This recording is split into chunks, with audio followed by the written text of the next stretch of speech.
Welcome to Popcorn Talk, featuring movie discussion, news, and interviews. Popcorn Talk. We talk movies. Hey guys, thanks so much for coming back and hanging out with us this week. We're still at home, riding out Corona. And as we mentioned last week, our topic this week is rejection. Dun, dun, dun, dun. Which Uh, is just part of the business. Just right? part of the business, but it's also part of being human, right? So Mhm. we're going to dig into it today. But before we get to that, we're going to talk about our week, or what we like to call adventures in screenwriting. Lorien, how was your week? So I started out the week with a big, very aggressive, very exciting list of things I was going to do. And I was excited about all the projects I was working on. And then my computer crashed on Monday in the middle of me trying to get a deliverable done, delivered out to a producer on Monday. And so then that sort of blew me out, right? I had to stop what I was doing, do a bunch of backups. Then on Tuesday, my eyes started to bother me because apparently and so I had to stop wearing my contacts. So, and then I had to deal with like, oh God, do I go to an eye doctor right now? Because the glasses I have that I'm wearing right now are an old prescription that are scratched. So this week was about vision, I guess. Right? The world conspired. Yeah. So I ended up going to the eye doctor, which was uncomfortable and scary, but and then it's like, do I have to buy a new computer? Because that's not what I want to be spending money on right now. No. But I have to have a good, dependable computer because I'm a writer and I have to be able to see. So, and then I use both of those things as kind of an excuse not to get like a ton of work done this week. So hey, your computer. I don't have a computer. I can't write. Like, what am I going to do? Pen and paper? Right. Gasp. How dare you? So I did not get as much done as I thought I would. Also, I have totally given up taking care of my home. So, I don't know what's happening here, but it feels everything just feels like it was bound to fall apart this week in a way. So I'm trying not to beat myself up about it. No, just get back up. Just get back up on the horse, man. Yeah, and I still have my list of all the fun things I'm going to do this week, but I'm going to do them next week or this weekend. Perfect. So that was my super fun week. I mean, it happens to everybody. We all have those weeks or days, or and it's only if you don't go back to the writing that it becomes a problem. Life always throws curveballs, man. So, yes. My week was I'm working on getting my next gig because I lost that gig last week, which is why our topic is going to be rejection. More on that later. Yeah.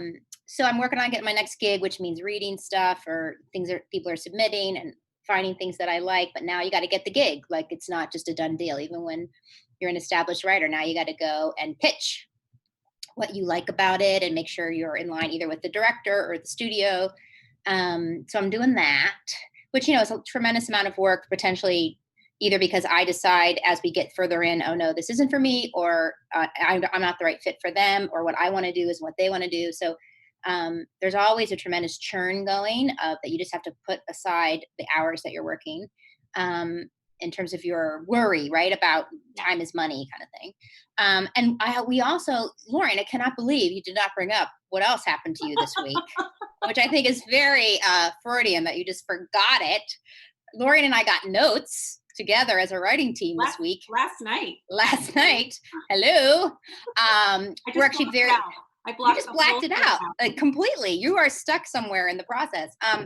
We're very, very lucky and part of a writers collective of very established writers who we read each other's work. It's now gone to Zoom. It was more fun when we could all get together and drink and eat, but now we do it on Zoom. And Lorien and I put our project up last night. I was very nervous, I have to be honest, before. I literally had a stomach ache, and these are people that I deeply, deeply respect and admire. There's writer and directors in there. So directors are going to come at it from a different angle, which is such a blessing to be able to get their brain on it. And I think it went well. And I bring it up because, I also got notes from a studio, a buyer on a project I'm working with. And in both cases, you still go through the process of, fuck you, fuck me, and what's next, which if you don't know what that is, please go listen to the podcast on getting notes. Yesterday was so fun though, right? Because we always start with what you like. And so it just helps calm your brain down. So I recommend this if you're ever giving notes, that you always start with a few things that you liked. Honestly, you liked. Listen, you can find something, right? So everybody found something, and some people just agreed with other people, but there was a lot. I was actually very happy that they liked so much of it, and then of course they told us all the stuff they don't like, which is good because that's what you're asking for. Whether you need to know they did not like the kiss, No. which is something that Lori and I were very surprised about. We're like that. We thought that was one of the best parts, and all of them across the board were like, "No, we don't like it." But Now as that's soon our as choice, right? But as soon as they brought it up, I kind of looked at it in a slightly different way, like, oh, yeah, Right. I get what you're saying. And so I sort of saw it in that way. And because they'd saved that sort of big note towards the end of the session, it wasn't something they opened with. It was sort of, these are, very skilled note givers too. So, Yes, and they've been through it, so they know, right? I got notes from the studio. I went through the process. I would suggest if you're giving notes not to email them at 10 o'clock at night to the writer. yeah. It's just I'm not in a good mental space at 10 o'clock at night. I'm tired. I've probably had a hard day. Anxiety is always up at night in every human being. It's called sundowner syndrome. Here it comes. I got emotional to start. But I had a great co-writer, Jonathan Fernandez, who was like just not engaging with me because he was like, "I'm reading them tomorrow," and I was like, "But we need to talk about this, and we need to talk about this." And it's 11:30, and he was like, "I'm reading them tomorrow," and I was like, "Stop being so zen! Just get engage with me!" And he would not because he's smart, and he's like, "This is ridiculous. Don't read them. That is our choice." So, but of course, by the morning, I was like, "Oh, these are good notes, and I like this one, and I like this one, and I don't agree with this one, so we'll talk about it." So just don't send notes down at night. And then Gosh, the amount of self-control it would take for me to not read notes the moment I get them. right? I would pull over on the highway. If I'm someone I respect has notes for me, I can't wait 5 seconds before I read them. Right? I mean, we're gonna read them. So Yeah. just hold the phone a little bit there, hold the little send button push there till the morning when we're fresh. I have to say that during all of this, the lockdown, the pandemic, I have figured out how not to read the notes until I'm in a better space. Oh. I've gotten written notes twice, and I see the email come in, and I just nope, because it'll be like at a place where I just can't process it because I read really fast and I'll skim and I won't really take it in and I'll just react really like, okay, I haven't figured it out. I've done it twice. That's like, who knows what it'll be going forward. But, and because I was at the time when the email came in, I was so overloaded that it was like, no, I cannot figure that out because it would just been an extra thing. And then I'd be like in the shower. No, it's smart. It's really smart to wait and be in a good space. And that is part about how to handle rejection, which we can talk about in a minute too, of know yourself.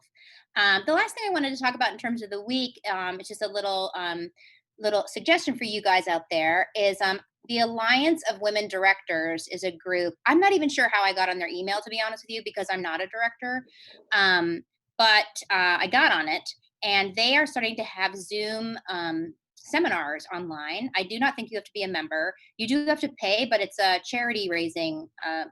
They're raising money for people in the industry who need help because of Corona. What is it, like $5 or $10? It's like $10. Yeah. And it's really great. Like last week, they had Leslie Linka Glatter on, who's a very well-known TV director. I mean, just one of the biggest and best. And I loved listening to her. Again, not because I want to direct television, but because as a writer, I want to write television. I need to know what the director needs. I am writing for the director. I need to know how they're breaking down scenes. What are they talking to the actors about? How are they choosing to do your work? I think it's super important.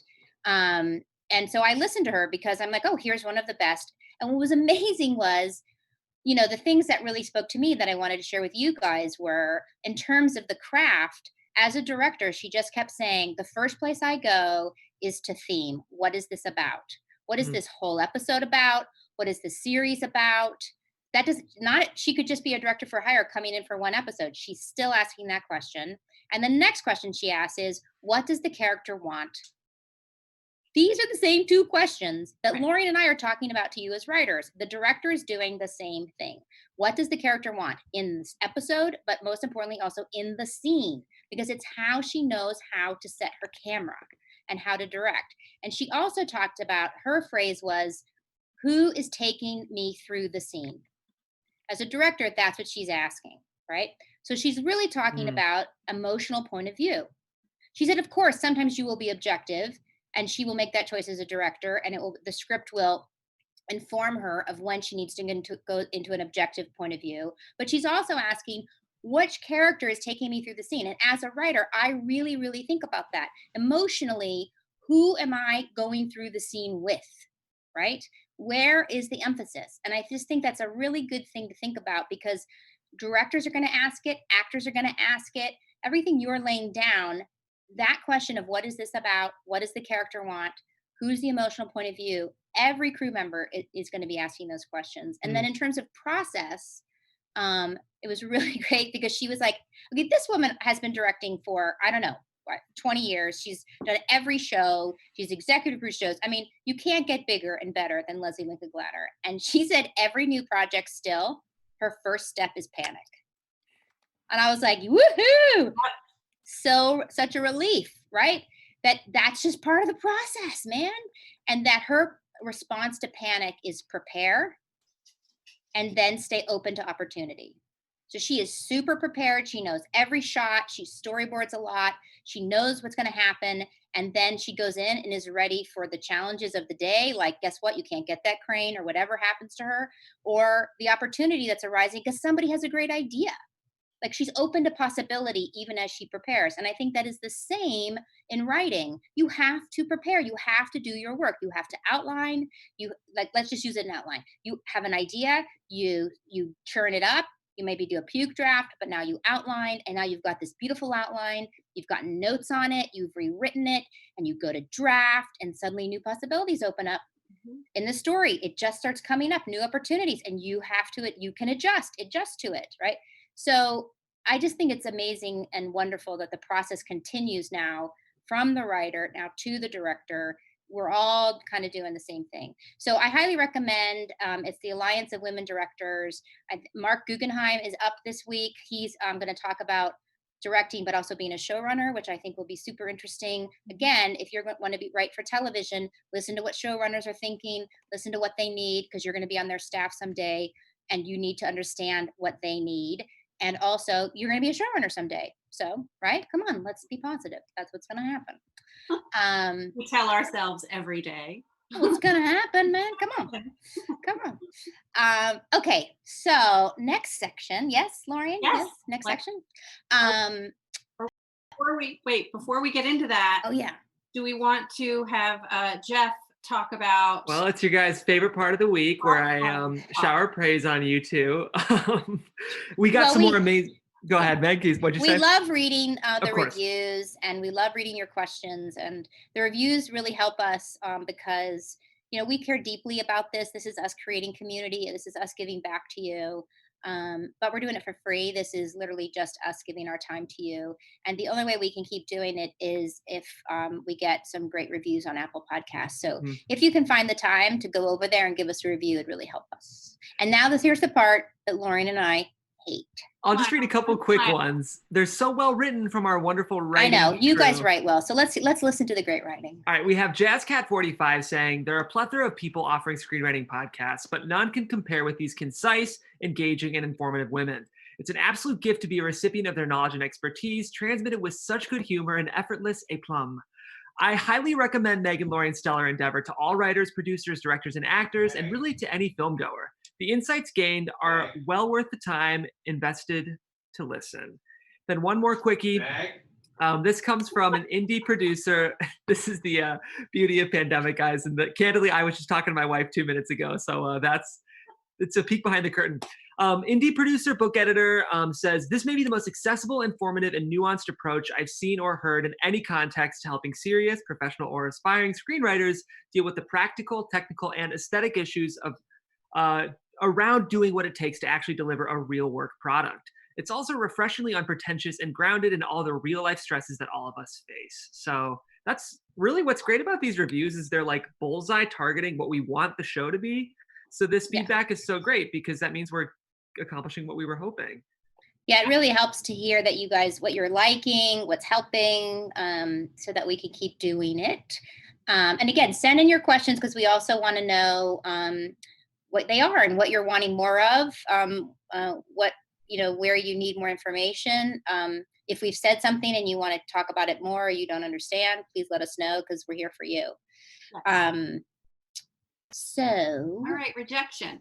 So, I will say I was so excited to talk about this. Last week's episode, we're like, yeah, let's talk about rejection. And today I've had this knot in the pit of my stomach. I feel really nervous about talking about this because I think it gets to like a really intense, personal, vulnerable place for me, because rejection isn't just, there's a piece about this industry where it's just baked into it, right? That I don't write a script and then suddenly someone's like, well, hey, I saw you wrote that script. Come write this script for me. It's, well, have a meeting. We'll see if you might be right.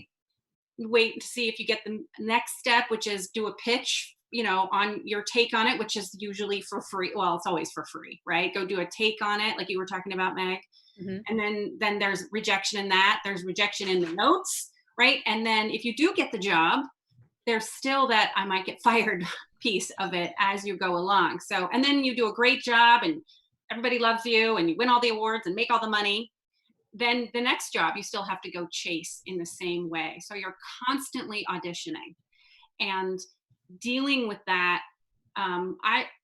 It's really hard. It's really emotional. And I'll often get to a place where I just reject myself. I create a story, a narrative in my head. Here's why I deliver something that I feel really good about. And I even write an email. I feel really good about the direction this is taking. I'm so excited to hear your feedback. I hit send and then I fall apart, right? And then it's, oh God, they're going to hate it. They're going to hate me. And then if they haven't responded in a day or two, it's, they're coming up with all the reasons why they hate it. And I just create this really intense narrative because I'm a writer.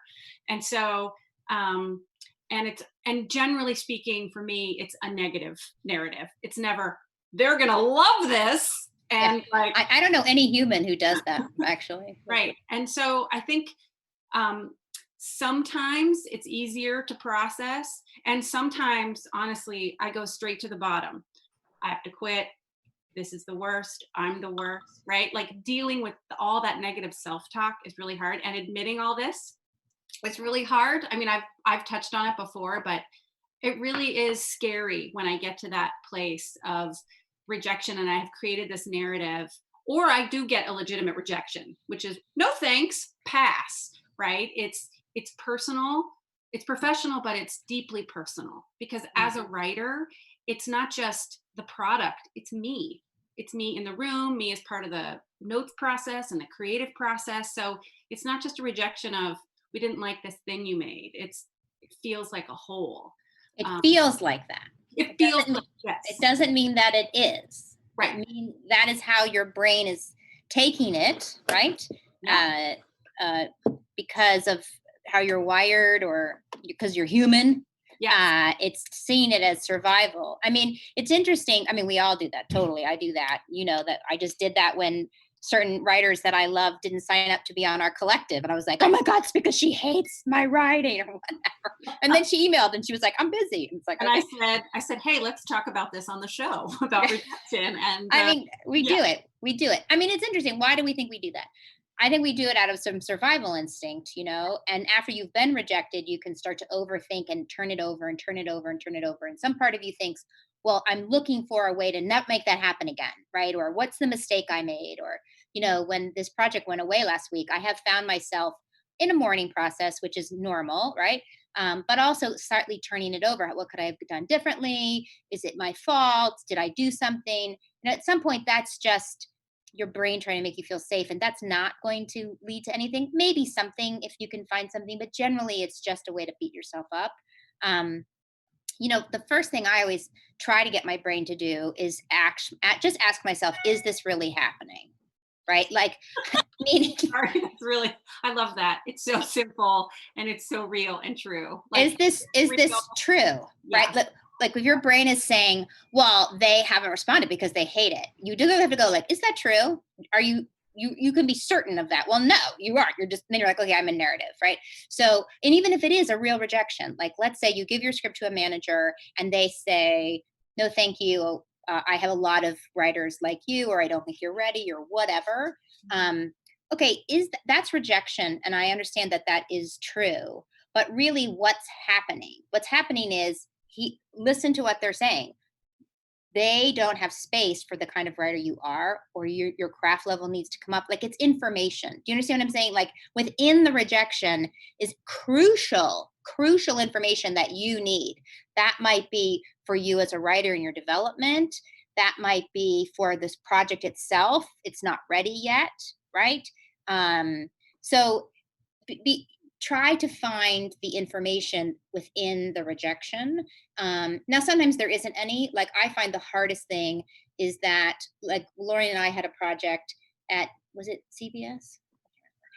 We at a network, and they decided not to take it to series, and that felt really hard. But and you never know why, really. You never know if it's because they had one similar and they had to pick one, and this one had an attachment to it. So, of course, that one got to go because it had a star. You don't know if it went up the line and the head of the studio was like, I don't want to do this topic. Right. Or, like, it could be literally 1,000 things within a business that your widget did not fit with that widget versus we just don't like it. Right? It's the percentage of chance is it didn't fit in the widget as a widget versus they just didn't like it, but you never kind of know, which I find hard because I like learning. I'm a teacher. I love learning. I love improving. And to me, that's the hardest rejection, is when I can't learn from it because you're not giving me any feedback. And that is part of Hollywood. Sometimes you just don't get the feedback. So you just have to keep moving on. The other thing I would say about rejection is the most dangerous thing about it is if you're rejecting yourself. If you take the rejection and use it as a way to reject yourself, now it could be damaging, right? Because if you start doing that, really then you're going to stop, you could stop writing, right? You could start self-sabotaging. You can literally become a rejection addict. Like, you start self-sabotaging because it oddly feels safer than succeeding, or whatever reason you're doing it, right? So go ahead. This is that line that I can skate sometimes, Right. Where I hit that point where I feel like then I'm rejecting myself. It's useless. This is a disaster. Why did I decide to do this? What else can I do? And then for me, and I know you have something to say further on this, for me, that's about reaching out to my lifeline people. I call you, I call some of my other friends, and I just vomit it all out, all the truth. This is what I'm afraid of. And then so that in articulating it, sometimes I can hear how absurd it is. Right. Or when I say it and then someone says back to me what I've said and it sounds terrible or crazy, or just, not in touch with what's really happening.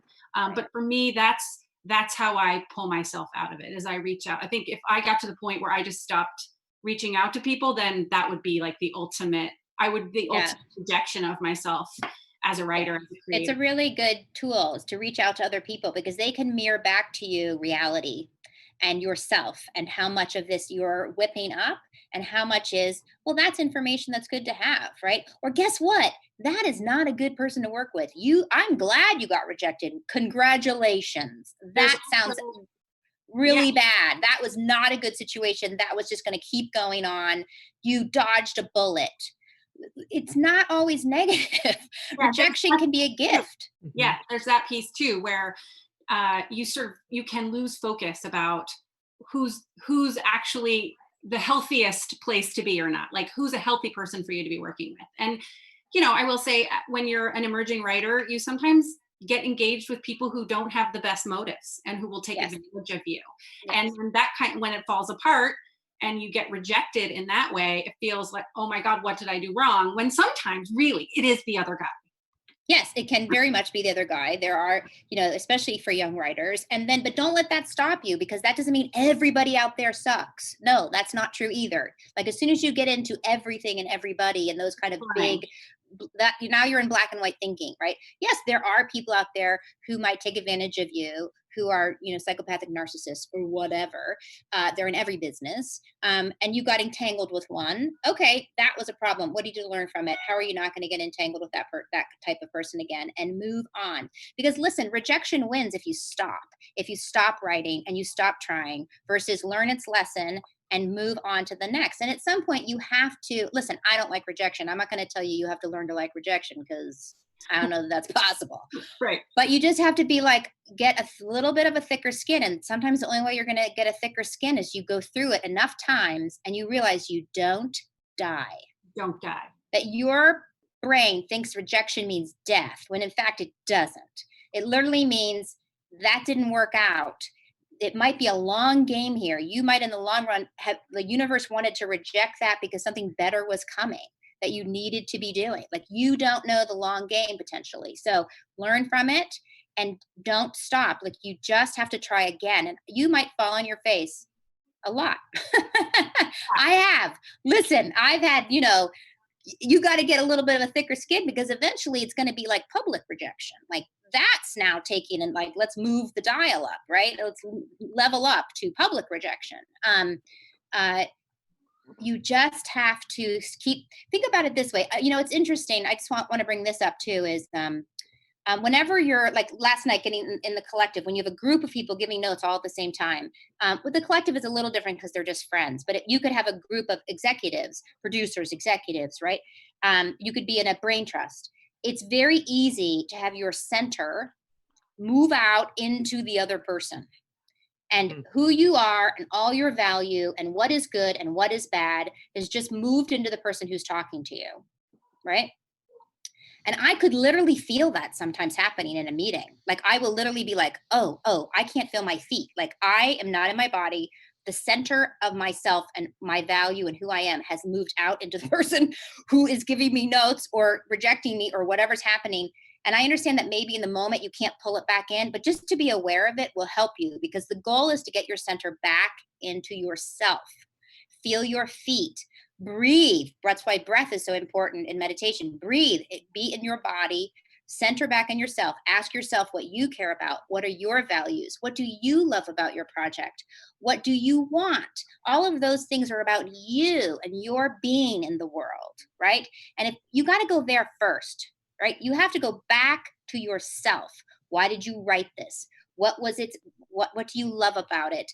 Maybe this thing isn't going to be the thing that got you a manager, but it got you some introductions and they want to see more.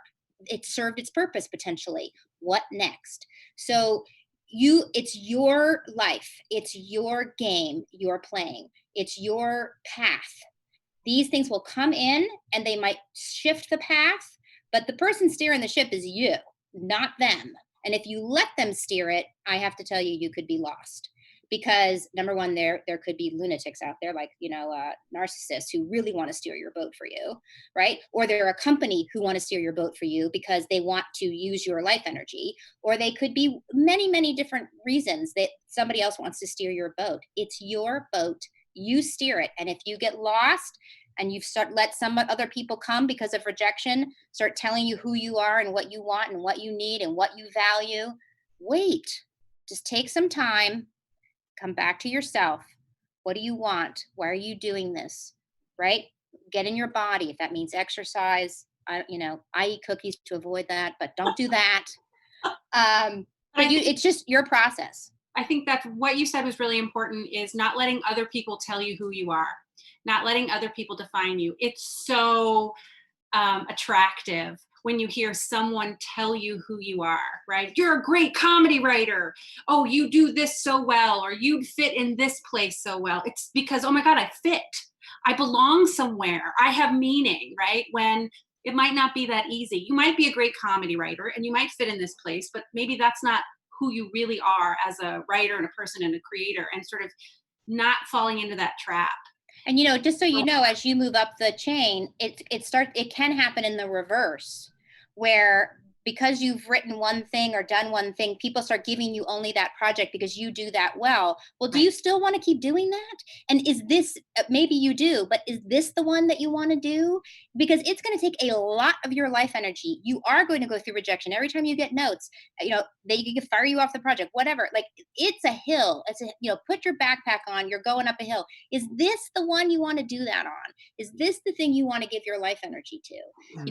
Suddenly, so the same skills you're going to use in the beginning of trying to get in the door, you're just getting skills that you're going to use all the way up the mountain. So it's all very to a point. I think that the reason humanity and the universe has you go through these can you take rejection, or how do you take rejection? Lorien has her dog now on screen. So adorable.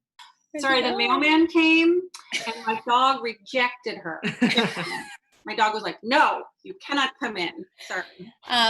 So, listen, just know if rejection is going to happen. It's part of life. It's part of this business in a big way. I was lucky enough to meet the great potter, Beatrice Woods, when she was 101. And I asked her, and she said, listen, I was not the most talented, but I stayed. And people who were far more talented than her quit. They couldn't handle the rejection. They couldn't handle the feedback. They couldn't handle the fire that it takes to figure out who you are and raise your craft level. So everybody's going through it. You're not alone, but you can do it. You can do it. Learn the lesson from rejection is my big, takeaway or thing I want to share with you guys. Just every time you get rejected, it means you've put yourself out there, which is such an amazing, brave, powerful thing. I read an article once years ago about this woman who just started collecting the no's because instead of waiting for the yes, she made a chart. So I did this. I made an Excel sheet every time I submitted my material or sent an email, and then getting a rejection was like, yes, I got another one. So that I felt like I had accomplished something. Even though I got rejected 10 times that day, at least I put myself out there 10 times. So there's power in that, right? So it's not just, taking your heart and throwing it outside your body and waiting for someone to stab it. It's, you're putting your heart out there. And that's what we're doing. You will get feedback, and you should listen to the feedback. You decide for yourself if you want to take it. But, I know novelists who, yes, they papered their wall with the no's, but then suddenly the no's where we want to see your next one, or the no's start to be real letters going back and forth. And we don't like this and this and this. And then she went to the book and she was like, oh my God, they're right. And so she rewrote the book and rewrote the book and rewrote the book. It was, just like in storytelling, the antagonist is the one bringing the consciousness to the protagonist. The antagonist is the only person who can wake up and transform. You are the protagonist of your story. These things coming at you can feel antagonistic, but they are actually gifts coming to say what you need to know, how to wake you up, how to improve your craft, how to improve you as a writer. So it can, listen, of course, it can suck, but if you give yourself some time and then just get to the next step, right? Of what do I have to learn? What do I feel? What do I want? What's the next step? And get to the next step. Where's the next thing? Is it the next script? Is it the next idea? Is it going out to the next rep? Whatever it is, get to the next step. Yeah. I really resonated with what you just said, Lorien, about collecting the no's, because what a privilege to get a no. Someone engaged with your work. There's so many writers who are dying for anyone to read what they're reading. So every time you get a rejection, someone honestly and earnestly engaged with what you had written. So in some ways, that's a huge privilege because your stuff is getting read. Our CCO, Kevin Undergaro, talks about rejection being protection, which I think is a really valuable way to look at it too. If you've written something and you feel like it's totally ready and it's yours and someone doesn't want it, you don't want to be working with that person because they don't see the same thing you do. So you're being protected in that moment because you're committing to this future with someone that needs to love this baby the same way you do. And it might be protection because your baby wasn't ready. The thing you had written wasn't ready. So if you were moving forward with that, and again, spending potentially years of your life with this, maybe it wasn't the time. Mm-hmm. Yeah, totally. And, at some point, you just have to become a dog with a bone. You just have to be like, okay, I don't accept that no, not to that person, but to yourself, right? Okay, I'm going to do something else. Like when I had that disappointment last week, I did give myself a couple of days.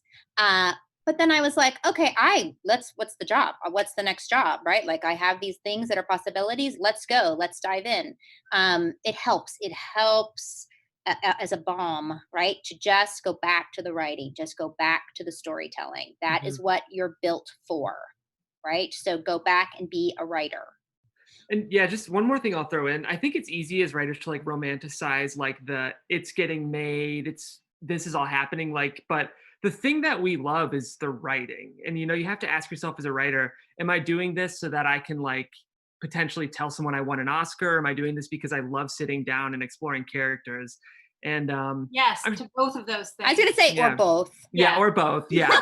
But like I think I'm sure both you guys, when you look at like developing Inside Out, for example, your favorite parts of that process were being in the room and breaking it and writing it. Despite all the accolades and the amazing things, the best part is always the writings. And that's always something we have access to, even through Rejection. Yes, you always have access to your own storytelling and those characters that are inside of you. And if you let rejection stop you, those characters aren't going to come. They're not going to have any place to be and exist in the world. So just go back to the writing. And if that rejection voice shows up in the writing, listen, guys, it does not have a seat at the table. It cannot create. It doesn't know how to create. It knows how to judge. Don't let it come. There's a difference between judgment and constructiveness, right? You make sure the voice in your head, if it is arriving at your table, is constructive, i.e., look here, asking questions. Have I pushed enough? Could this be, could I do this better? Those are constructive questions. They're supportive questions of your craft. You suck. This just sucks. Nobody's ever going to buy it. Why am I even doing this? That's judgment. They don't get a seat at the table. And if they show up, just tell them, not now. I need a half hour. You just go sit in the corner. Okay. They don't get to come. And that's an act of bravery, right? Moving past that voice. It's really hard because of the story that you've told yourself that those things are true. And so it's really hard. And I don't know what the answer is. I feel like I get knocked down. I fall into the pit and I climb my way back up with help and support. And sometimes I check out for a day, right? But it is, you have to keep crawling back out of that pit. Yeah, and getting better. Just get better. Just keep going, get better, raise your craft. And I would love the idea that one day there's no pit to fall into and that I never fall into the pit. But I think that's just not going to happen. So I have to strengthen my pit navigating muscles, I think. Lorien, you and I saw even at places like Pixar, where there are literally people who have won multiple Academy Awards and geniuses walking around. They truly are some of the genius people of our business. They have pits too. Everybody doubts everybody, because that is creativity. That's where it's coming from. It's coming from the vulnerability. That is artistry. You can't have one without the other. It doesn't work. You can try, but I'm telling you, it ain't going to work. It is the art. The pit is also the well. Yeah. Which is so fun. Yay. That's why bravery artists. That's why it's artistry, right? It's artistry. I watched a TED Talk this week with Eat, Pray, Love author Elizabeth Gilbert. I don't know if you guys have read any of her stuff or listened to any of her speaking, but I love her thoughts on creativity. She wrote Big Magic, which is a book I'd recommend to like everyone. But oh, that's good. Yeah, this TED Talk is about the idea of genius, and like nowadays we tend to think of genius as this implicit thing where like some people are geniuses and some people aren't. But in ancient times, they talked about how genius was this idea, this kind of elusive thing that would sometimes meet you and sometimes not meet you. So she says it much more eloquently than I am, and I definitely recommend the TED Talk. But the idea is we need to show up every day, and sometimes genius will choose to show up with us, and sometimes it won't. But even if it's not doing its part of the job, we have to do our part of the job and show up. Just show up, guys. Yeah. It's about showing up. Good. Should we do our questions? Do we have time to finish the question from last week? Yes. Yeah, we've got 10 minutes. You guys just froze for a second, but I think you asked if we have time for the questions. Yes. That's what we asked. Great. We have 10 minutes. Great. So, do we remember the name of the gentleman who asked? We only answered his first half of his question. I'm looking it up right now, like I said I would at the beginning of the show, but let's start. Okay, I'm pretty sure it was Scott, but we're not sure. But we're gonna give credit where credit is due. Yeah.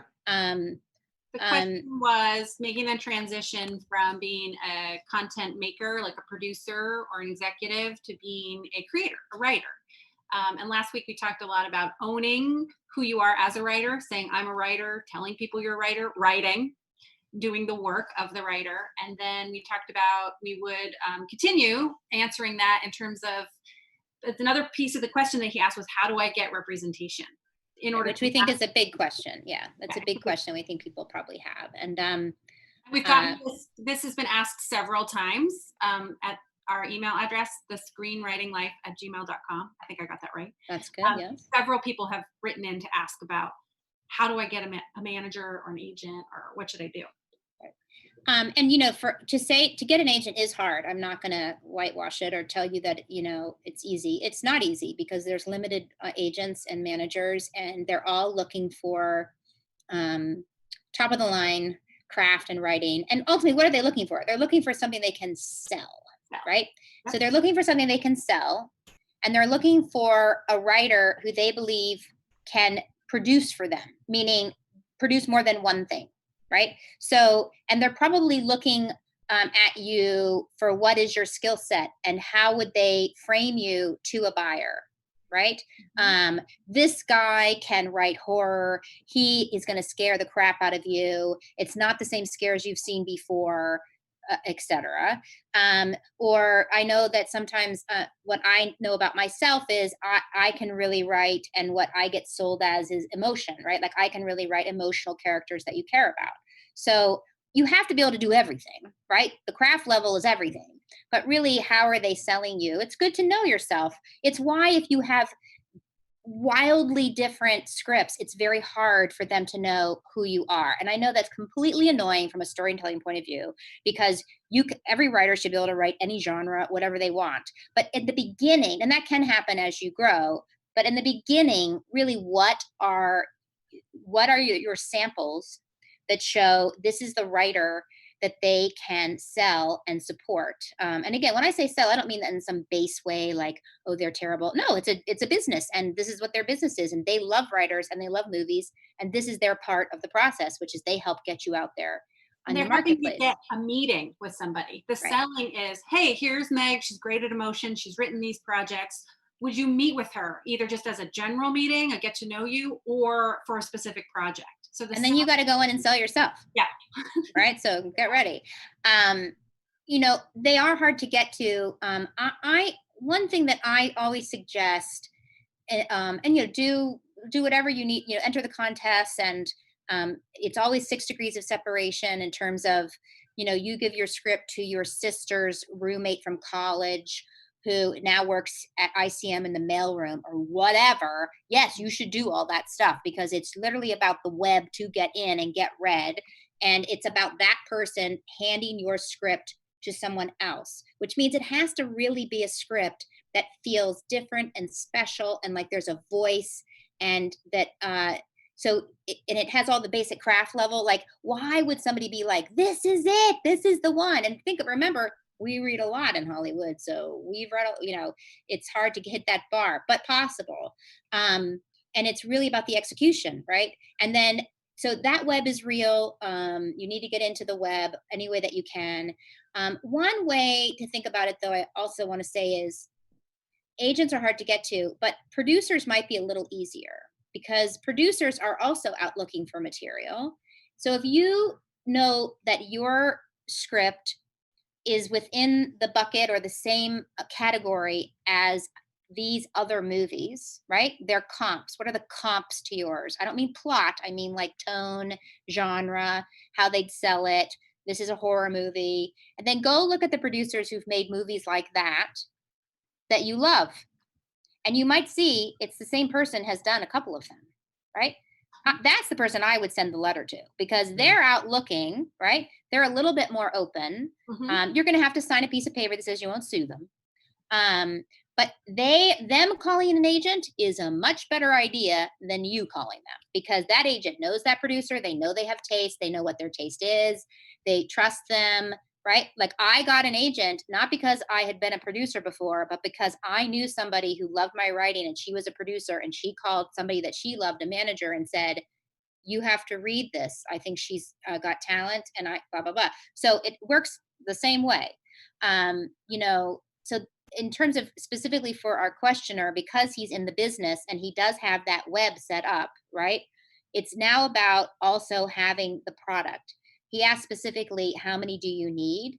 I think at least 2 full scripts, at least, because I have to see you can do it again. You're not a one trick pony. So you've got 2 full scripts, which by the way have gone through many, many drafts. And then you have ideas. You can pitch 3 ideas, right? 1 in detail and 2 maybe, elevator pitches. And he could be like, okay, I like this guy, this girl, she has ideas. She's a writer versus a one-time, producer of material. Mm. Yeah, but finding a manager or rep, again, it's that putting yourself out there and in the right way. And you can't just get a list of managers and blast everybody. It's a very small community. Everybody talks, everybody knows each other's producers, or friends with agents, or friends with entertainment lawyers. Like, it's also be targeted. There are managers that rep big time showrunners. There are agents that focus on staff writers. So figure out who you're targeting. Because everybody reps different kinds of writers and different kinds. And now with the internet, there's no reason you shouldn't know that. Go on IMDb, pay the $10 for the IMDb Pro, and really look at who's repping who about what, and they like the kind of stuff you do, right? Yeah. That is targeting. We did have Katie Williams from Louisville ask us about managers who want to. There's a term called hip pocketing, where they want to just represent maybe the project, right, versus you. It's funny because I wanted to make sure my instinct on that was right. So I asked my manager this morning and he was like, it happens. Obviously it's not ideal. Ideally you want them to represent you, but Katie, it does happen. And what that manager's saying is he'll rep that project. He will send it out to people. It's really your choice. There's no right or wrong answer there in terms of doing that or not. The good side of it is if you get a bite, he's probably going to represent you. He's going to negotiate with you. He earned his 10% because he got that in the door and got the read.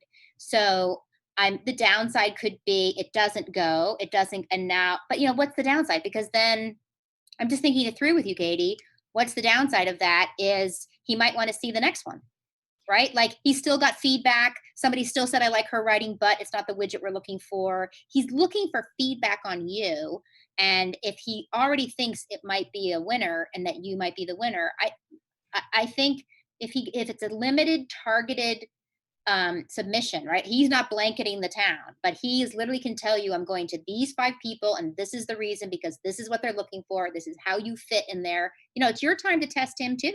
It's your time to see who he is and how does he handle his business and how does he talk to people and how does he submit and is he able to get feedback? Right? So it's not, again, where's the center? The center should be in you. You're testing him out, which by the way, is pretty good, right? Like you get to test him out.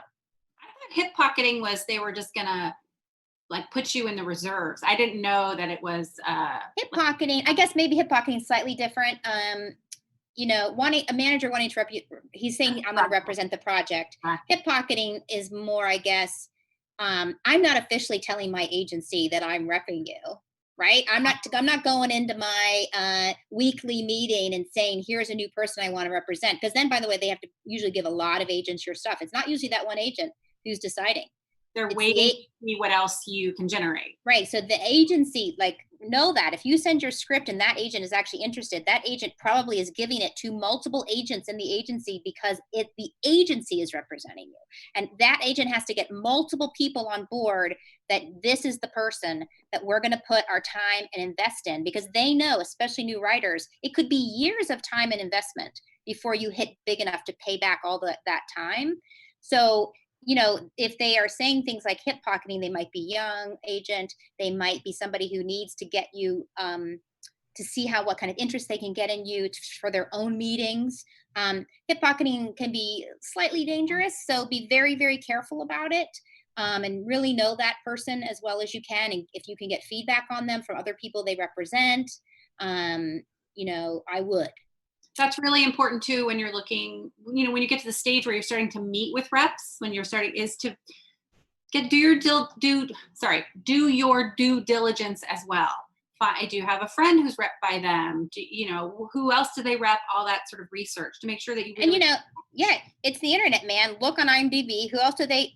Writers don't get emails from fans. You could probably find a way to be like, I'm sorry to bother you. Your agent is thinking of repping me. I'd like to hear about them.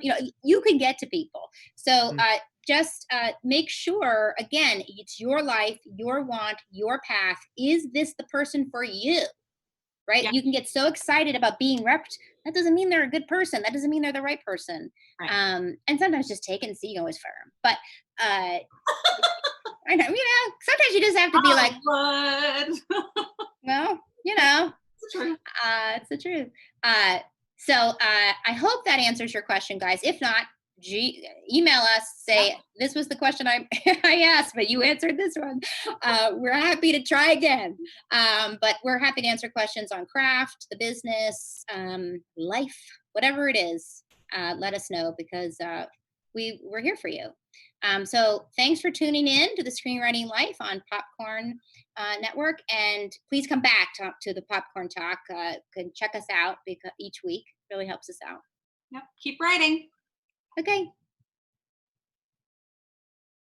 From producers Maria Menounos, Kevin Undergaro, and the entire Popcorn Talk Network, we would like to thank you for tuning in. For questions or comments, be sure to visit popcorntalk.com. I'm Sir Richard Wentworth, and this has been a presentation of the Popcorn Talk Network.